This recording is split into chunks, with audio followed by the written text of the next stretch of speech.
Hey Premiere Pros, it's Paul Murphy here, and today we're going to switch between a mid-shot, a close-up, and a picture-in-picture with just the click of a button.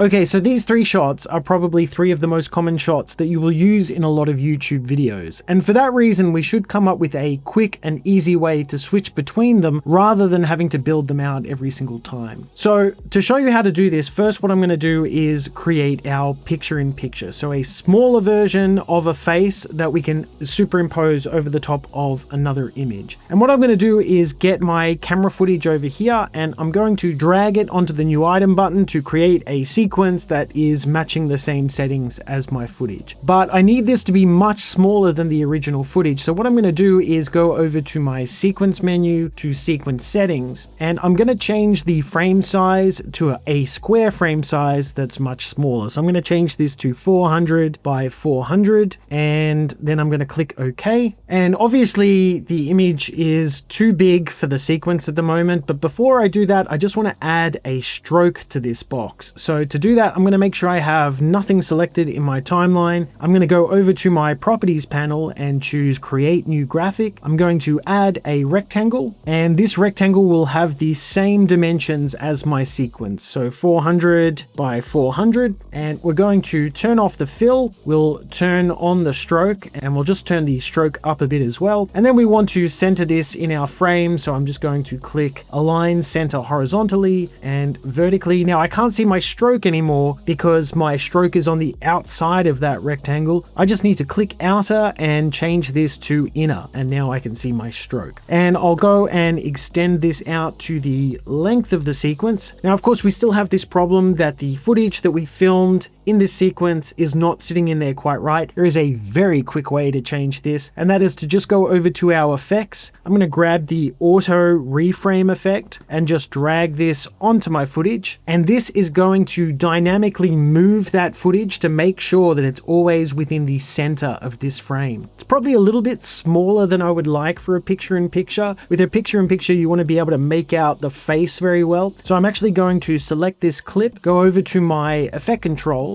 and down here where we have reframe scale, I'm going to turn up the scale. And here where it says reframe offset, I'm just going to move this down. I might also move it into the center a little bit more. And if I select the effect here, we can actually see what the original image looks like. And if I scrub across here, you can see it's actually moving the image to make sure that face is always within the frame. So that's a really quick way to create a picture-in-picture where the face is always in the frame. So that is done. I'm going to close this and go over to my project panel, and I'm going to rename that sequence that we just created PIP for picture-in-picture. And now what we want to do is we want to sync that with the original footage in a multi-camera source sequence. And the reason we do that is because a multi-camera source sequence is basically a way of aligning a bunch of different angles and being able to cut between them with the click of a button. So what I'm going to do is select my original camera footage first, then I'm going to hold down Shift and select my picture-in-picture sequence, and then I'm going to go up to Clip, down to Create Multi-Camera Source Sequence, and I want to sync using my endpoints. The rest of these settings look fine to me, although I am going to uncheck this option here because I don't want to move my footage into a bin, and then click OK. And now it's created a multi-camera source sequence for those two bits of footage. And I can actually view this by right-clicking it and then choosing Open in Timeline. And you can see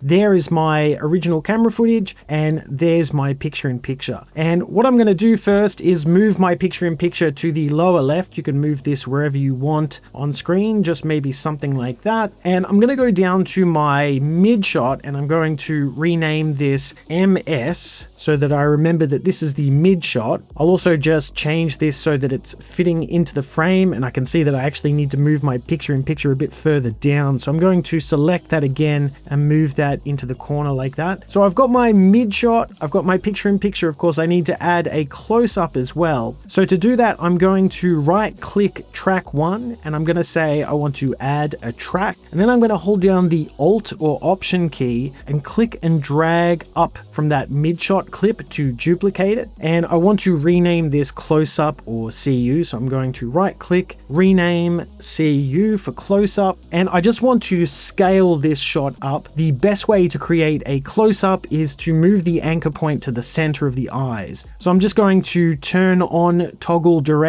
manipulation, and that shows me all of these little handles for scaling and repositioning. And what we want to do is grab this anchor point here and just move it into the center between the eyes. And that now allows me to scale this up. Probably for a close-up, you'd want something like this, where we're just seeing the shoulders and the face. But by moving the anchor point in the center there, it's going to make it so that we can track the eyes much easier when we switch between those two different shots. And that's all looking good. I'm going to go over to my project panel now and rename this multicam. And then I'm going to go over to my edit sequence where I have some gaming footage here. And I'm going to click and drag that multicam onto my timeline.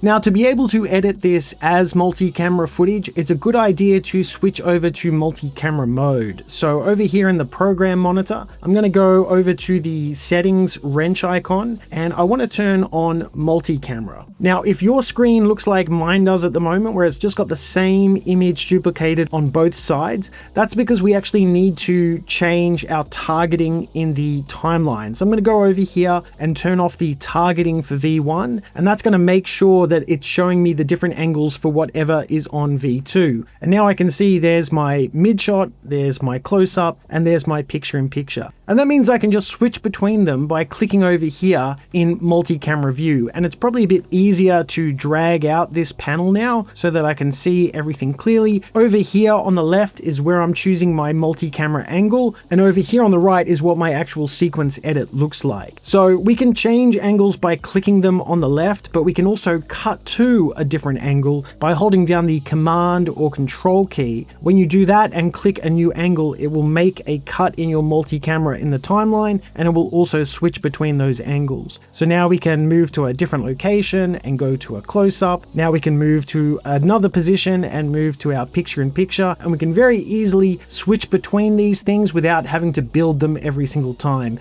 And if you change your mind, like if we just switch to the picture in picture then, but what we actually wanted was to go to the mid shot, all we have to do is select it in the timeline and select the angle that we actually wanted to switch to. So this makes changing between these different shots very quick and very easy to manage on the timeline. Anyway, I hope you found this useful, and if you did, please remember to like and subscribe, and maybe check out some of these other videos as well.